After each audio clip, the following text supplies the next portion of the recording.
All right, here we go. Calculus, I love it. Practice set A. Directions: simplify the following limits using various rules of simplification. So the goal of this part here is to practice simplifying limits like we do when we have the ratio test to find interval of convergence. In this case, you're just going to find what the limit's equal to. This is then going to build into solving question number 5 that you see down here. So let's start with number 1. I see a few things here. I see the 2 to the n plus 1 over 2 to the n. Those terms are going to simplify. I also have x to the n over x to the n plus 1. Those terms will simplify. So what this will simplify to is the limit as n goes to infinity of 2 over x. 2 to the n plus 1, that's like 2 to the n times 2 to the 1. That's going to cancel one of our 2 to the n's here, left with the 2 to the 1. Similar thing applies here for the x to the n's and the x to the n plus 1. Then I'm going to take the limit with respect to n. With respect to n, I notice there's no n's in here, so this limit will simply be equal to 2 over x. We can treat the x like a constant when taking the limit because the variables here are different. So limit here is 2 over absolute value of 2 over x. Let's look at the next one. Similarly, I have x to the n plus 1 over x to the n, and then n plus 4 over n plus 5. Well, I'm not going to take the limit yet. Limit as n goes to infinity. X to the n plus 1 over x to the n. That's going to be x, like we saw up here, just kind of in the numerator now. And then I can't simplify n plus 4 over n plus 5. There's no algebraic simplification there. We'll see what happens to it when we take the limit, though. So that's our limit there.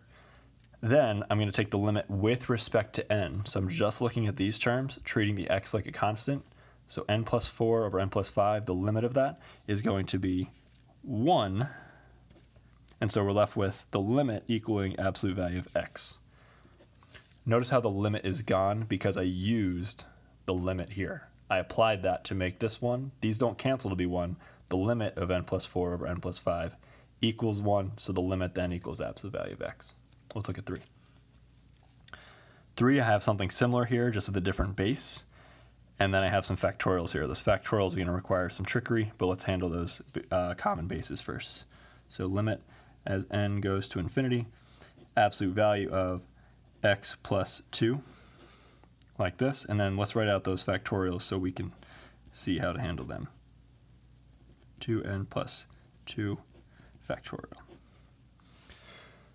All right, that is 2n plus 2 factorial. So let's come over to a thought bubble over here. Shout out to Von Carruthers. He loves to use thought bubbles in separable different Q's. I'm using one here today.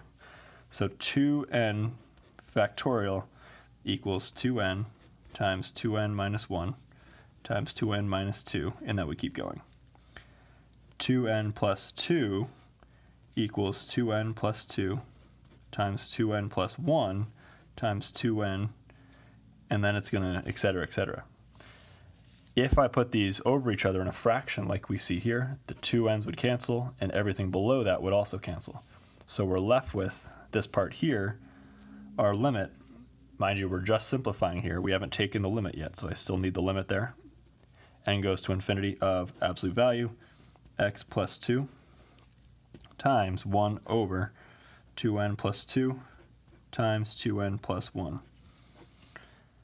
So now I've simplified a lot of things. Now I can take the limit. I'm going to ignore the x, right? X plus 2, treat that as a constant. If I look at this quotient here, 2n plus 2, 2n plus 1 is definitely going to dominate the top part here. So that's going to equal absolute value of x plus 2 as our, or actually, correction. This is going to dominate. This limit goes to 0. Does not matter what x plus 2 is. I'm going to pause there for a quick second, come back in the next video.